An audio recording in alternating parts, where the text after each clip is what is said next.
Bismillahirrahmanirrahim. Assalamualaikum warahmatullahi wabarakatuh.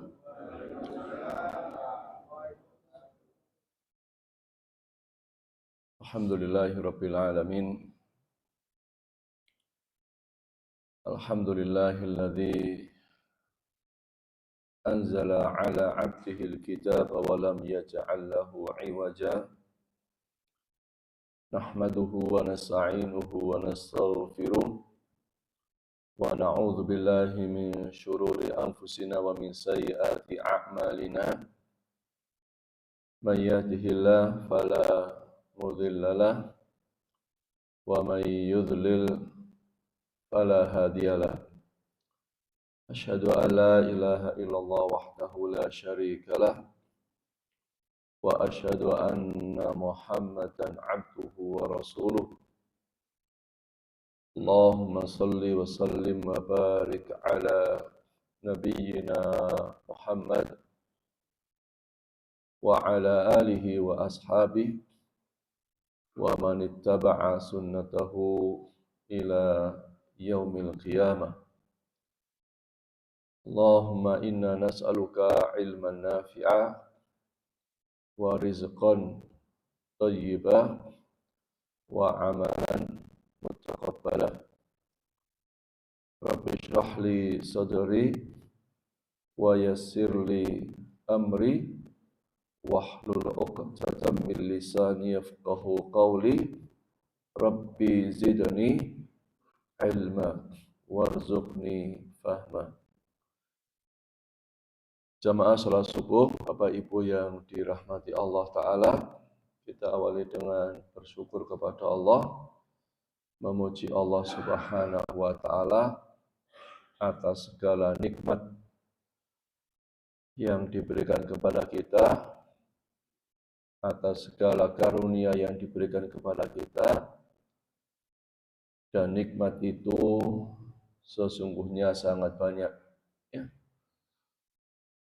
Walaupun misalnya rumah kita kecil, sederhana, atau mungkin hari ini ada yang ketika hujan bocor, sesungguhnya itu nikmat yang teramat besar.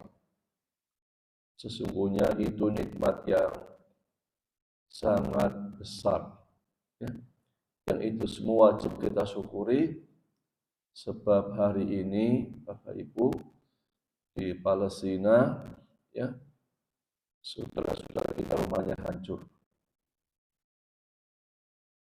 Tidak ada tempat berteduh buat mereka.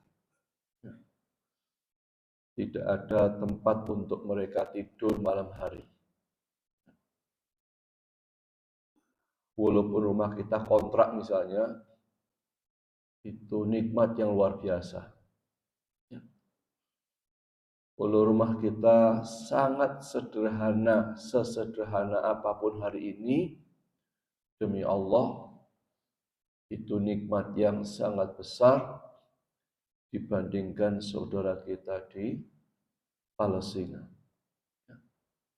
Maka kita wajib bersyukur atas nikmat yang hari ini bisa kita rasakan, dan termasuk keluarga kita semua, insya Allah bisa tinggal di rumah-rumah kita sesederhana apapun, sesempit apapun, sekecil apapun. Kita syukuri Bapak Ibu. Termasuk hari ini kita bersyukur kepada Allah, kita bisa melangkah ke masjid ini, ya, duduk dengan aman, ya, sholat dengan tenang, ngaji dengan rasa nyaman, tidak ada ketakutan, kekhawatiran. Ya.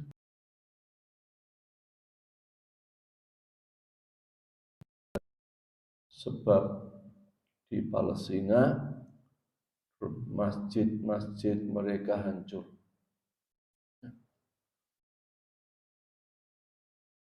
Masjidnya dirobohkan. Ya. Tempat sholat mereka diratakan dengan tanah. tidak ada tempat untuk sholat berjamaah sebagaimana kita hari ini. Bahkan mereka keluar rumah pun nyawanya terancam. Mereka tinggal dimanapun tidak ada rasa aman. Sedangkan kita di masjid ini aman, di rumah aman, di jalanan aman, dimanapun kita ada rasa aman. Maka kita bersyukur kepada Allah.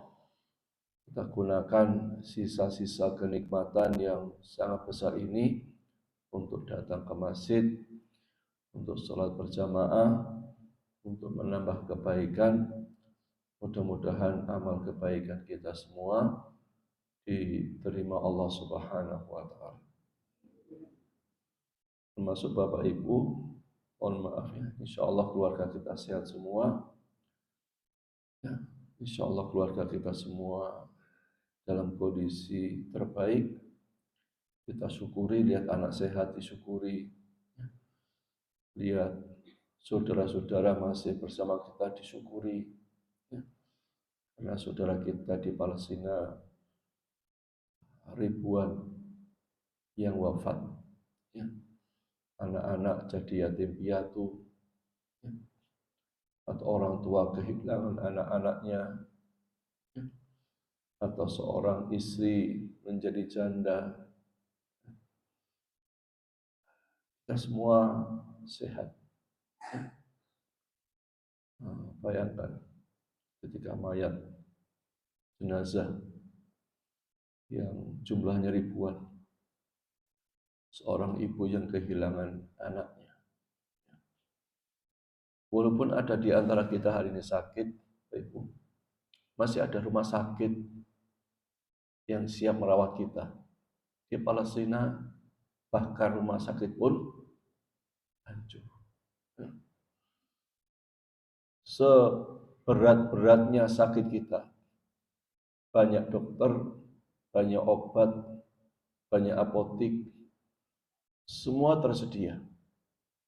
Sedangkan saudara kita, rumah sakit hancur, peralatannya enggak ada, obat-obatan pun terbatas, ya.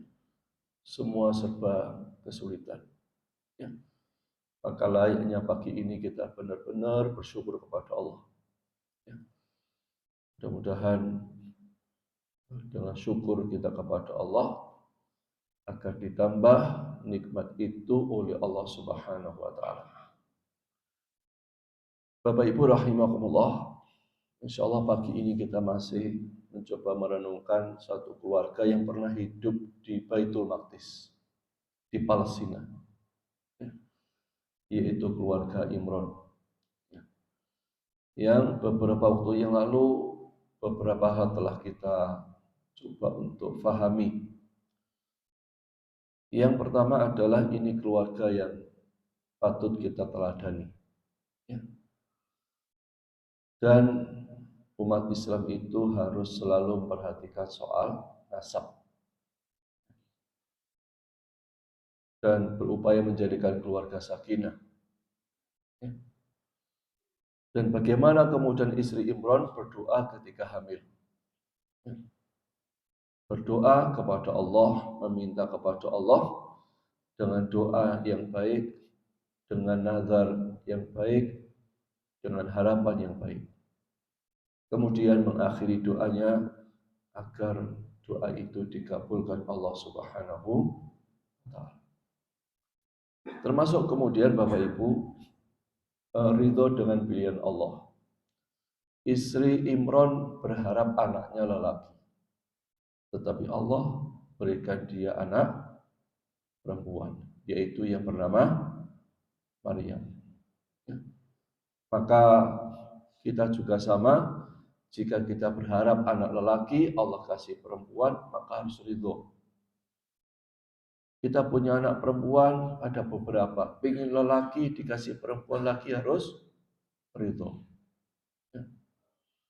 Kemudian mendidik anak lelaki dan perempuan sebagaimana fitrahnya, dan memberikan anak nama yang baik buat anak-anak kita.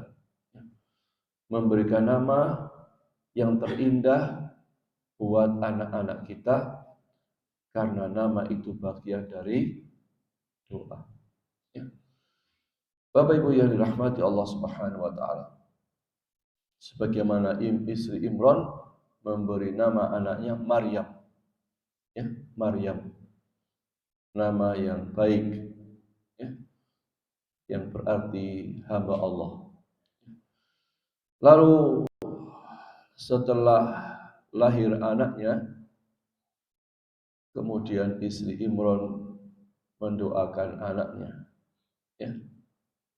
Istri Imran berdoa kepada Allah, wa inni u'idzuha bika wa dzurriyyataha minasyaitonir rajim. Ya. Aku mohon perlindungan untuknya, ya, untuk anaknya serta anak keturunannya kepada pemeliharaan Engkau daripada setan yang terkutuk. Jadi Bapak Ibu rahimahullah, inti parenting, inti pendidikan anak itu adalah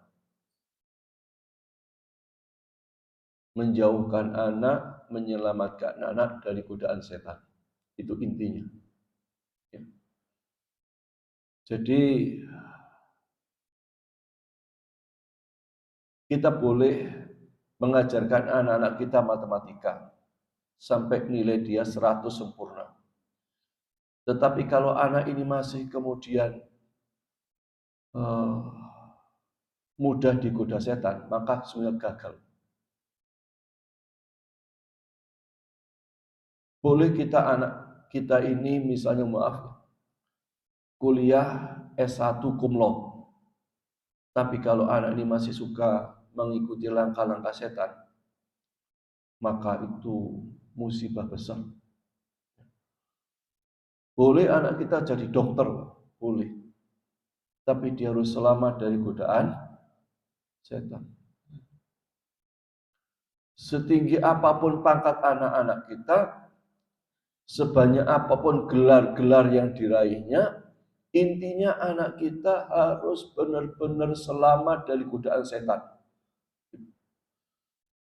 Kalau anak sudah terselamatkan dari godaan setan, maka anak kita pasti akan selalu berada pada jalan-jalan kebaikan. Kalau anak kita sudah selamat dari godaan setan, maka pasti anak kita akan taat kepada Allah Subhanahu wa taala. Dan ini intinya. Maka kita para orang tua harus berupaya agar anak kita selamat dari godaan setan, sebagaimana istri Imran memohon kepada Allah agar anak keturunannya terselamatkan dari godaan setan. Dan itu pula yang kemudian Nabi lakukan untuk cucu beliau, yaitu Hasan dan Husain. Ya. Ketika beliau mendapatkan cucu, beliau kemudian mendoakan cucunya dengan doa, A'udzu bikalimatillahi tammati min kulli syaitonin wa hamatin wa min kulli ainin lamatin. Yang artinya aku berlindung dengan kalimat-kalimat Allah yang telah sempurna dari godaan setan, binatang beracun dan pengaruh ain yang buruk. Ini Bapak Ibu. Jadi orang tua itu ketika punya anak, mendoakan anaknya.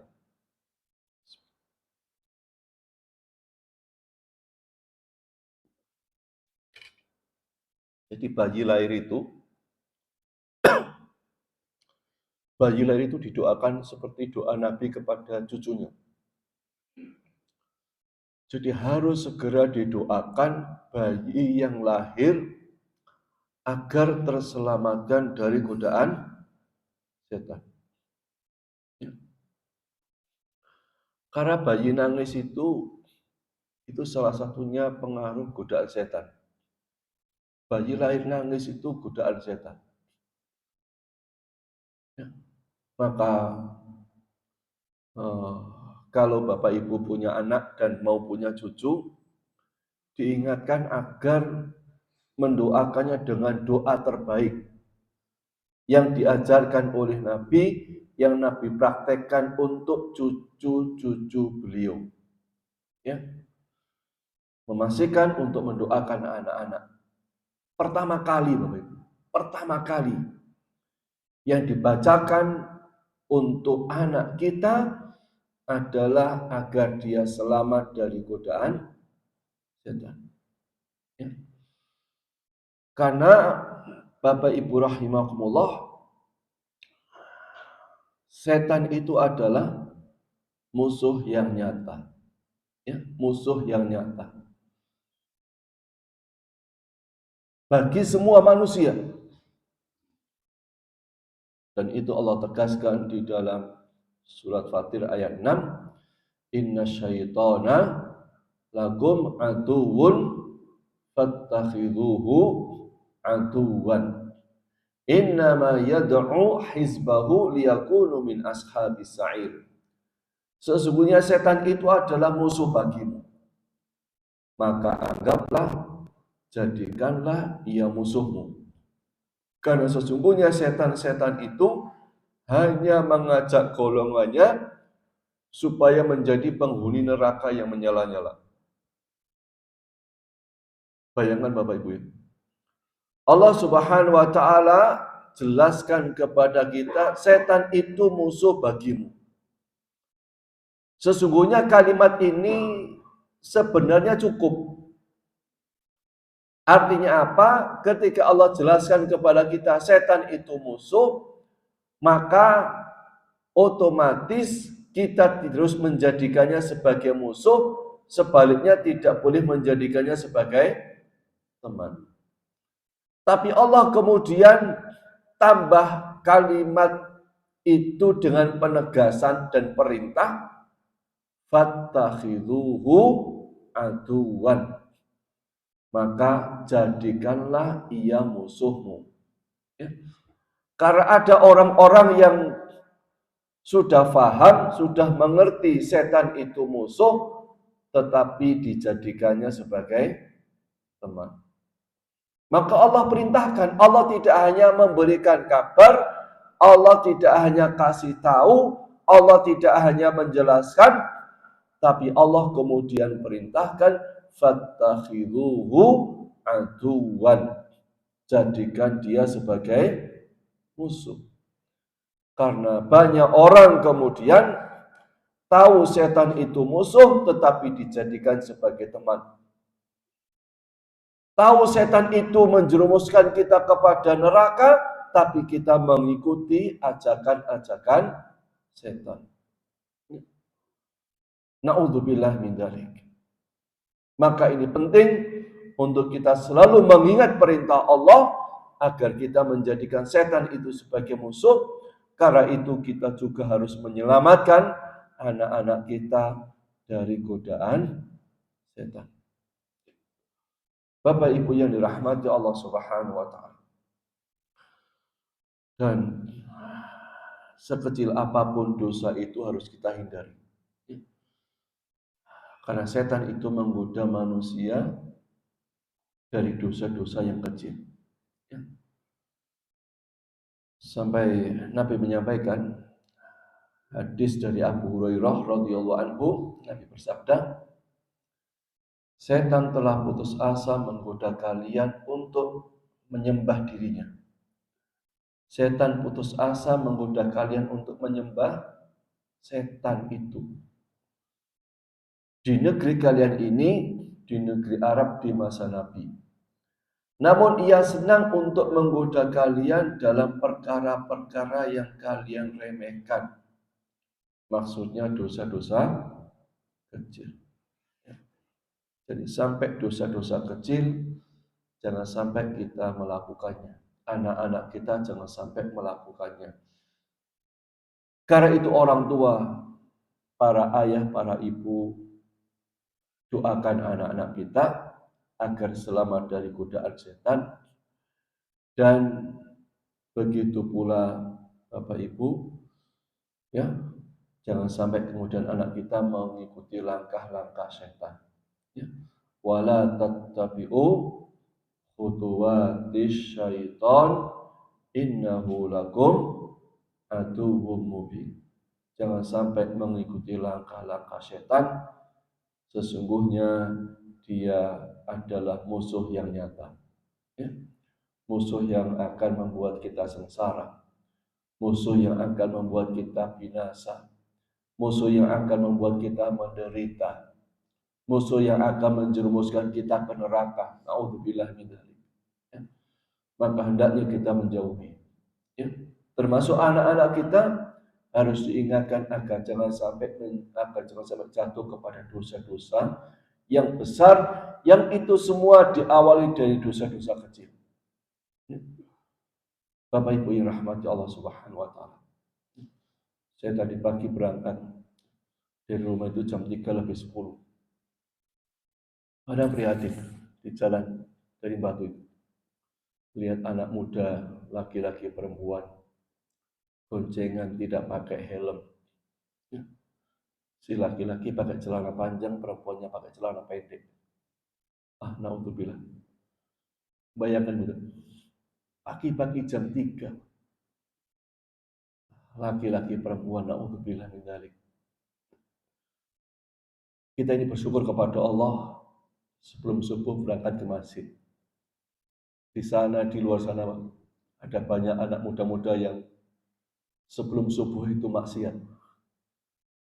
Di tengah gelap itu berduaan. Ya, di tempat sepi mereka bermaksiat kepada Allah Subhanahu wa taala. Maka ini harus menjadi perhatian kita semua. Apalagi sekarang Bapak Ibu, HP itu mengerikan. Semakin lama semakin menakutkan. Maka kita mendoakan anak-anak kita agar selamat dari godaan setan, termasuk kita jangan sampai memberikan fasilitas anak untuk bermaksiat kepada Allah Subhanahu wa taala. Ya.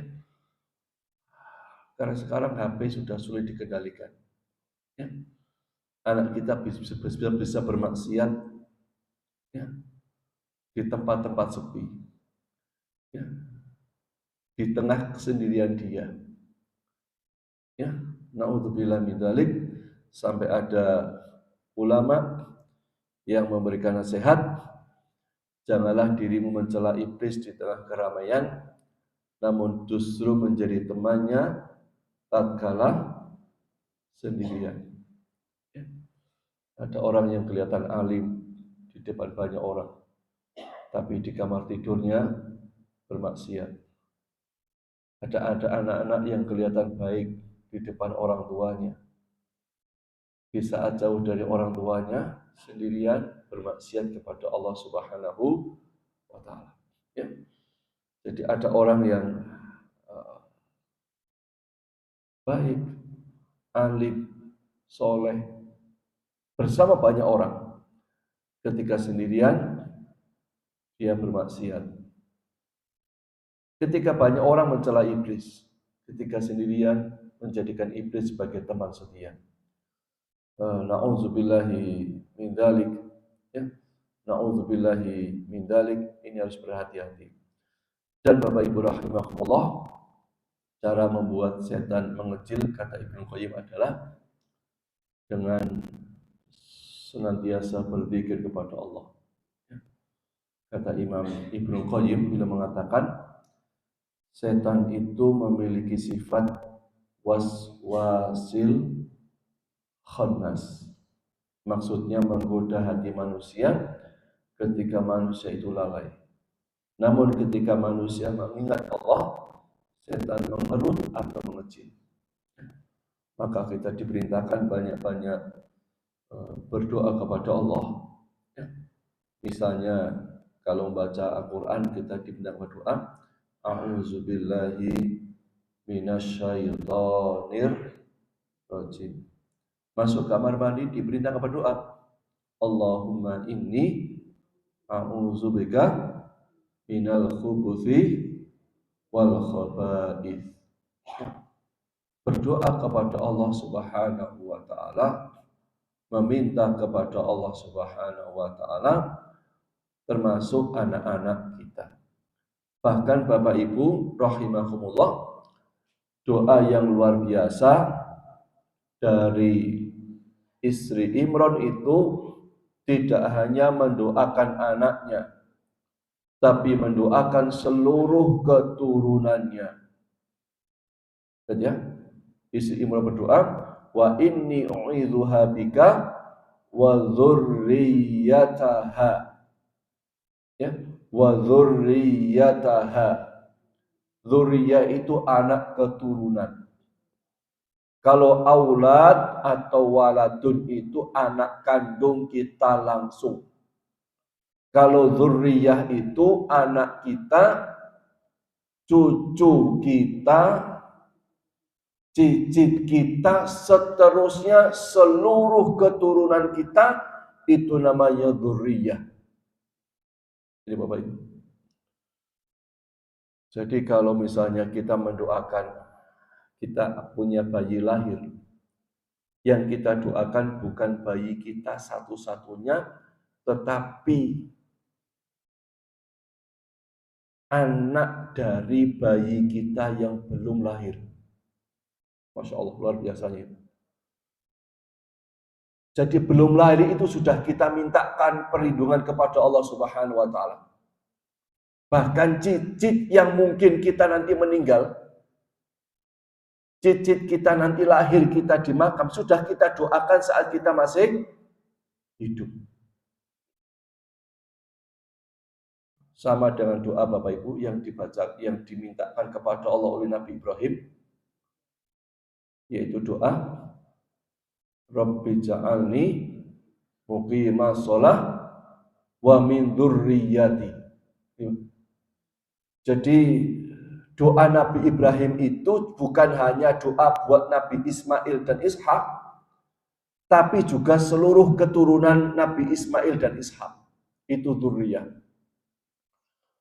Termasuk kemudian Bapak Ibu, kalau kita mendoakan keluarga kita, yang doa seringkali kita baca, Rabbana hablana min azwajina wa dzurriyyatina.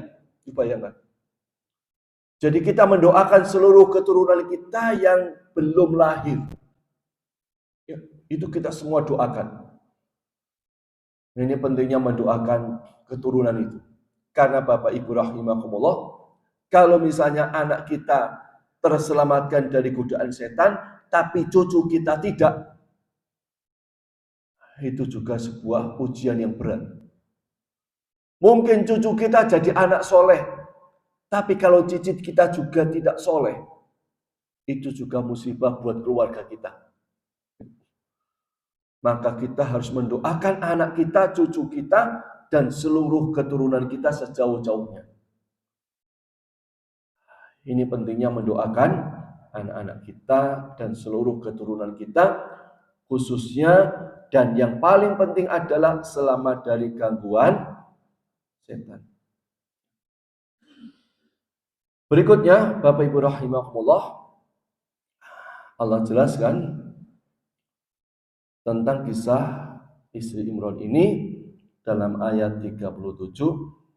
Fataqabbalaha rabbuha biqabulin hasanin wa ambataha nabatan hasana wa kaffalaha Zakaria kullama dakhala 'alaiha Zakaria al-mihrab wajada 'indaha rizqa qala ya Maryamu anna laki hadha qalat huwa min 'indillah innallaha yarzuqu man yasha' bighairi hisab. Maka Tuhannya menerimanya sebagai nazar dengan penerimaan yang baik, biqabulin hasanin, dan mendidiknya dengan pendidikan yang baik, wa ambataha nabatan hasanah, Wa kaffalaha Zakaria, dan Allah menjadikan Zakaria pemeliharanya, pengasuhnya. Setiap Zakaria masuk untuk menemui Maryam di mihrab, ia dapati makanan di sisinya. Zakaria berkata, "Hai Maryam, dari mana kamu memperoleh makanan ini?" Maryam menjawab, "Makanan itu dari sisi Allah." Min indillah, dari sisi Allah. Sesungguhnya Allah memberi rezeki kepada siapa yang dikehendakinya tanpa hisab. Jadi Bapak Ibu rahimakumullah, ketika kita berdoa kepada Allah dan Allah mengabulkan doa kita, yang luar biasa adalah Allah tidak hanya menerima, mengijabah doa itu, tapi Allah menerimanya dengan penerimaan yang baik. Fataqabbalaha rabbuha biqabulin hasanin. Allah terima dengan penuh keridhaan. Allah terima dengan penuh rasa senang, rasa cinta, penerimaan yang baik. Ketika Allah terima itu dengan penerimaan yang baik, ya, penerimaan dengan penuh keridhaan dari nazar istri Imran, maka yang terjadi berikutnya kemudian Allah yang ngurus anak ini. Allah yang bimbing anak ini sehingga Allah katakan wa ambataha nabatan hasana. Allah menumbuhkan dengan tumbuh yang baik. Allah didik dia dengan pendidikan yang baik. Jadi kalau Allah sudah menerima doa kita, maka Allah yang mengurus seluruh urusan kita. Kalau Allah sudah mengijabah doa-doa kita, khususnya buat anak-anak kita, yakin Allah akan membimbing anak-anak kita. Karena sesungguhnya ketika Allah sudah campur tangan, maka semua urusan akan sangat mudah buat Allah Subhanahu wa taala. Tapi kalau Allah sudah berlepas tangan, maka semua akan menjadi sulit, walaupun menurut kita gampang sederhana. Sesulit apapun urusan, kalau Allah campur tangan akan menjadi sangat mudah bagi Allah. Tapi sesederhana apapun, semudah apapun, kalau Allah tidak membantu akan menjadi persoalan yang sangat sulit. Maka selalu berusaha agar Allah membantu kita, menolong kita, campur tangan dalam urusan kita.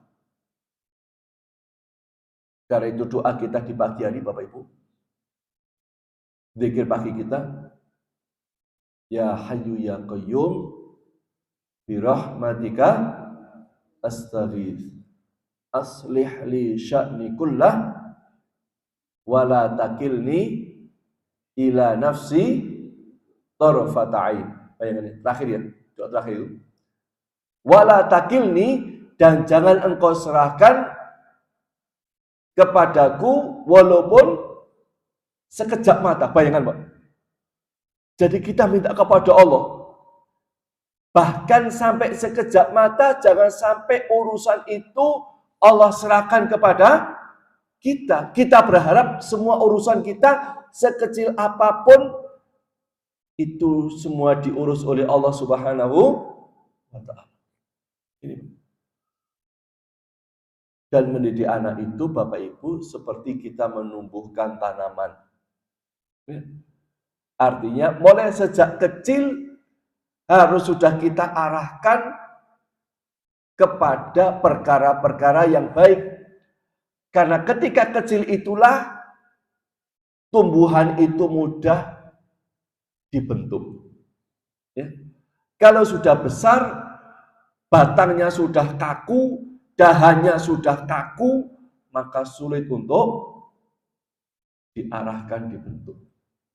Itulah Allah gambarkan kepada kita dengan kalimat wa ambataha nabatan hasan. Maka Bapak Ibu sejak kecil anak-anak kita harus kita biasakan dengan kebaikan. Kita ajak ke masjid, kita ajak taklim, ya. kita ajak berjamaah, walaupun anak ngantuk nggak apa-apa. Kita ajak anak-anak kita, walaupun berat, kita ajak anak-anak kita. Ya. Ini bagian dari menumbuhkan kebaikan-kebaikan anak, walaupun dia masih kecil. Ya. Sekali lagi didik anak kita, jangan sampai tanaman ini kemudian menjadi besar dan kemudian sulit untuk kita bentuk menjadi lebih baik lagi. Na'udzubillahi min dzalik. Terutama Bapak Ibu rahimakumullah, kita sangat ingat ayat Allah tentang menjaga keluarga dari api neraka. Ya ayyuhalladzina amanu qu anfusakum wa ahlikum nar. Hai orang-orang beriman, peliharalah dirimu dan keluargamu dari api neraka. Dan Ali bin Abi Thalib mengatakan, maksud ayat itu adalah adibuhum wa'allimuhum. Ajarilah adab dan agama pada mereka. Jadi mengajari adab dan agama pada anak itu adalah bagian dari kita menjaga anak-anak kita dari api neraka. Ya. Bahkan Nabi menyampaikan untuk sebuah peringatan dalam hadisnya, Allaqus saut haitsu yarahum ahlul baiti fa innahu lahum adab. Dari Ibnu Abbas Nabi bersabda, gantungkan cambuk di tempat yang bisa dilihat oleh para penghuni rumah, karena itu bermanfaat untuk mendidik mereka. Jadi Nabi itu perintahkan untuk apa? Menggantungkan cambuk di rumah. Itu, bayangan. Nabi itu perintahkan menggantung cambuk di rumah. Untuk apa? Mengingatkan anggota keluarga bahwa jangan sampai melakukan kemaksiatan kepada Allah. Jadi kan cambuk itu kan untuk menghukum. Cambuk itu kan untuk melecut. Jadi sampai Nabi katakan gantungkan cambuk di rumah. Ini pentingnya mendidik anak, bahkan menakut-nakuti anak. Itu penting, ya, agar anak kita tidak bermaksiat kepada Allah Subhanahu wa Ta'ala. Tahu bahwa nanti kalau maksiat, melakukan dosa, kesalahan, keburukan, ada hukuman yang akan didapat. Ada hukuman yang akan didapat. Maka juga sampaikan, ketika anak kita umur 7 tahun, kita perintahkan sholat. Kalau 10 tahun, dipukul. Ya. Pukul mereka jika tidak mengerjakannya ketika berumur 10 tahun. Ya. Jangan dibiarkan anak kita tidak sholat. Ya. Kita harus mengajarkan mereka untuk sholat.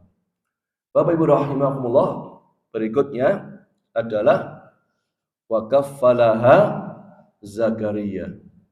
Ya. Jadi kemudian Maryam diasuh oleh Zakaria. Jadi istri Imran itu ketika hamil, itu suaminya wafat. Ya, suaminya wafat.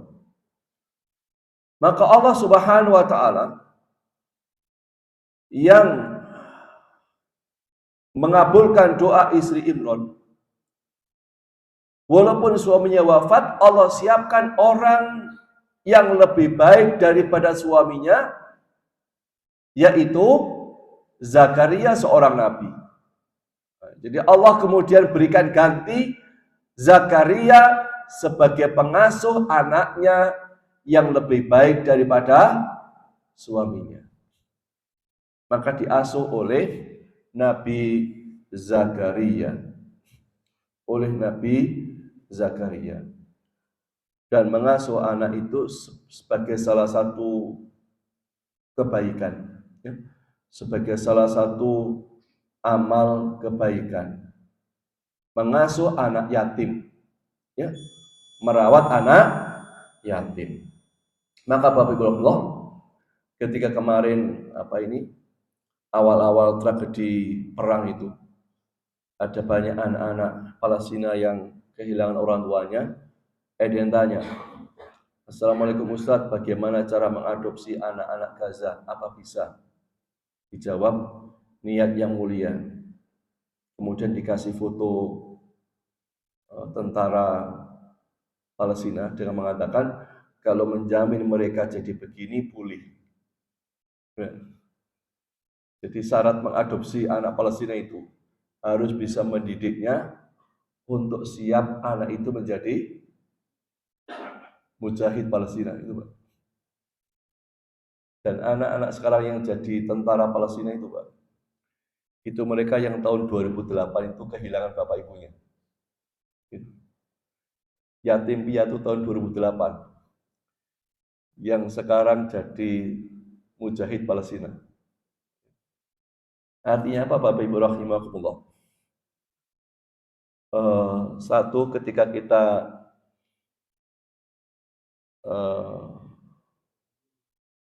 mengasuh anak, itu jangan sekedar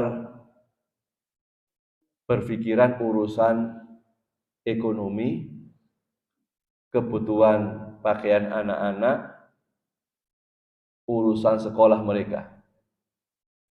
Karena seringkali di masyarakat itu, Bapak Ibu, ada orang tua yang anaknya banyak, kemudian diangkat anak oleh orang lain, itu biasanya karena urusan apa? Ekonomi. Gitu. Jadi hanya urusan kekhawatiran, urusan ekonomi, urusan makan, urusan pakaian, urusan kehidupan sehari-hari. Tidak. Sesungguhnya yang perlu diperhatikan ketika misalnya kita punya anak banyak, mau kita serahkan kepada orang itu, yang penting itu sesungguhnya urusan pendidikan anak-anak, akhlak dan agamanya. Jangan berpikir hanya soal ekonomi. Maka kalau menyerahkan anak kita misalnya, Bapak Ibu, kepada seseorang yang akan mengasuhnya, maka kita tidak boleh sekedar memperhatikan, oh dia kaya, dia mampu, hartanya banyak, tidak. Tapi perhatikan apakah yang mengasuhnya itu bisa mendidik dengan baik apa tidak. Ini penting. Jadi jangan sekedar melihat soal ekonomi, tapi perhatikan siapa yang akan mendidik anak-anak kita. Apalagi kemudian Bapak Ibu rahimakumullah, kemudian salah menyerahkan anak kita kepada non-muslim. Itu jauh lebih besar musibahnya. Karena di Batu itu Bapak Ibu terjadi berkali-kali dulu itu. Banyak anak-anak itu kemudian diasuh oleh non-muslim. Dan saya 3 pekan yang lalu ketemu seseorang dari panti asuhan. Bapak Ibu, di panti asuhan di depan, tinggal dari sini. Kiri jalan ada pom bensin, sebelum Jati Pakai itu kanan jalan ada panti asuhan. Ada anak yang kemarin masuk Islam, dia cerita, Pak, saya masuk Islam karena saya dulu diambil dari klinik, saya masih bayi, saya diasuh oleh orang tua saya yang Katolik. Saya nggak tahu bapak ibu kandung saya ini anak angkat. Akhirnya jadi Katolik karena saya diasuh oleh orang Katolik di panti asuhan Kristen itu. Itu kejadian, Pak. Dan alhamdulillah dia masuk Islam 3 pekan yang lalu, Pak. Jadi merawat anak itu atau menyerahkan anak kepada orang itu yang penting adalah bagaimana dididik dengan baik. Ya. Bukan hanya segala soal ekonomi, soal kebutuhan sehari-hari, tapi soal pendidikan buat anak-anak. Ya. Ini penting untuk kita perhatikan. Dan Bapak Ibu rahimakumullah, dan kalau kita ini ingin ngambil anak sebagai anak asuh, atau kita menyerahkan kepada orang anak kita sebagai anak asuh, juga harus memperhatikan soal mahram. Soal mahram, laki-laki soal nasab. Kenapa? Ini contoh Bapak Ibu ya, pelajaran penting. Zakaria itu masih ada hubungan mahram dengan Maryam. Kenapa ini kita perhatikan penting? Karena banyak orang ngangkat anak itu tidak memperhatikan mahram. Contoh begini Bapak Ibu ya. Ada sebuah keluarga ngangkat anak, ya, tidak ada hubungan mahram sama sekali, orang lain. Kemudian misalnya yang diambil anak angkat adalah anak perempuan, yang dia orang lain, hidup bersama bapak angkatnya. Maka bapak angkat ini harus memperhatikan urusan larangan-larangan dalam bab mahram, misalnya aurat. Ya. Karena anak perempuan ini orang lain. Gitu ya. Orang lain. Gitu. Ini harus tahu batasan-batasan itu. Begitu pula misalnya seorang ibu angkat, ternyata laki-laki ini adalah orang lain. Harus juga paham urusan batasan-batasan mahram itu, aurat dan sebagainya. Ini penting Bapak Ibu. Ya, karena itu kalau kita hidup ini harus ngerti mahram, macam-macam mahram kayak apa, gitu ya. Siapa yang mahram kita, siapa yang bukan. Nanti urusannya dengan aurat, dengan siapa yang boleh jabat tangan dengan kita, ya. Siapa yang bisa menikah dengan kita, siapa yang tidak boleh menikah dengan kita. Itu Islam perhatikannya luar biasa. Sangat luar biasa, ya. Maka Bapak Ibu, kalau mengangkat anak itu salah satu cara terbaik itu adalah mengambil anak angkat dari pihak yang masih ada hubungan keluarga dengan istri atau suami. Misalnya, jika ingin mengambil anak angkat perempuan, maka bisa dicari anak perempuan dari saudara suami. Ya. Anak perempuan dari saudara suami. Ya. Sehingga ketika berada di rumah suami, anak perempuan itu ada hubungan mahram dengan suami, tidak ada masalah. Begitu pula jika mengambil anak lelaki, maka bisa mengambil anak laki-laki dari saudara kandung istri. Sehingga si bapak angkat ini, ya, tidak ada masalah dengan anak lelaki angkatnya.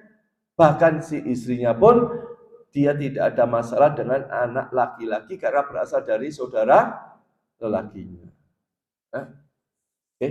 Ini harus diperhatikan Bapak Ibu. Dan anak angkat itu tidak seperti anak nasab karena dia tidak mendapatkan hak warisan. Jangan sampai kemudian ada anak angkat kemudian meminta harta warisan. Karena kemarin terjadi di keluarga istri saya, bulitnya istri saya itu ngangkat anak.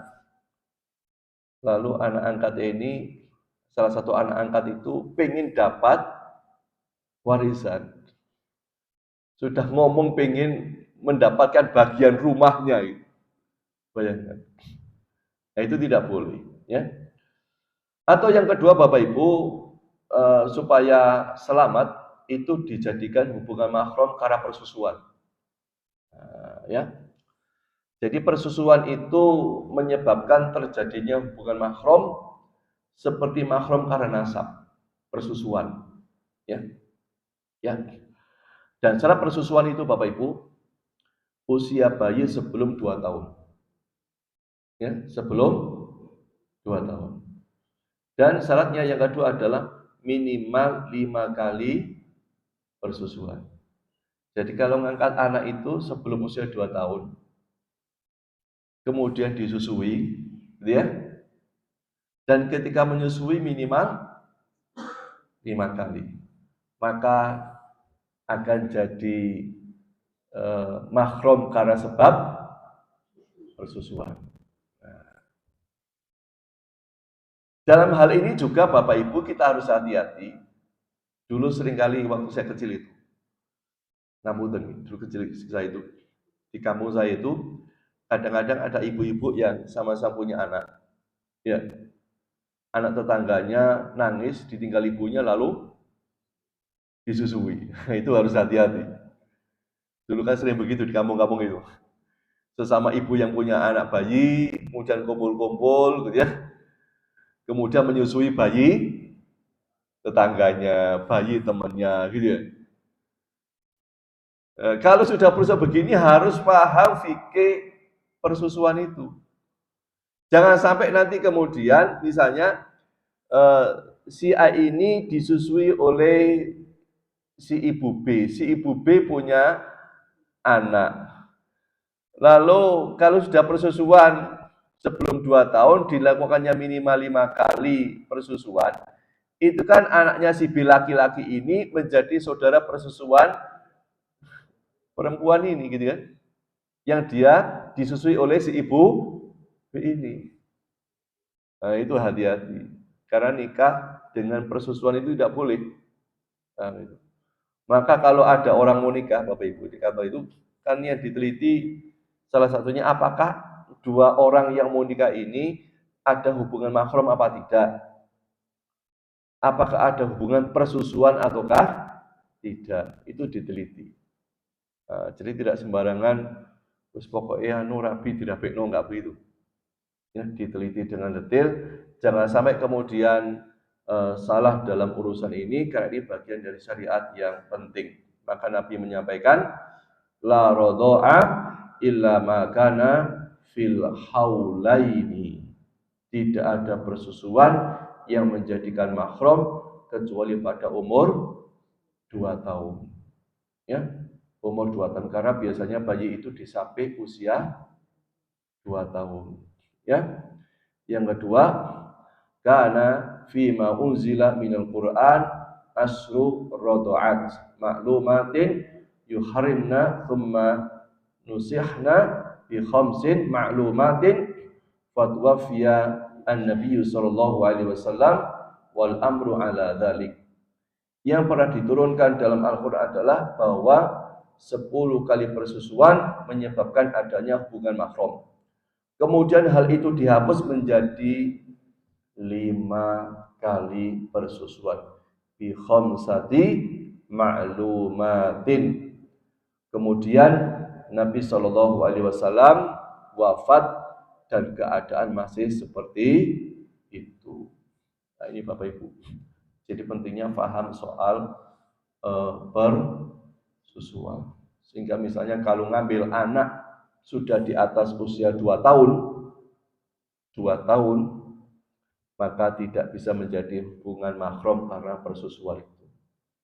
Nah, jadi begini cara kita ini memahami bagaimana hukum-hukum soal keluarga, termasuk urusan mengangkat anak, bagaimana cara terbaik sehingga tidak jatuh kepada dosa karena persoalan-persoalan nasab yang tidak diperhatikan. Ya. Bapak Ibu rahimahumullah, ini sedikit yang bisa kami sampaikan pagi ini. Ya.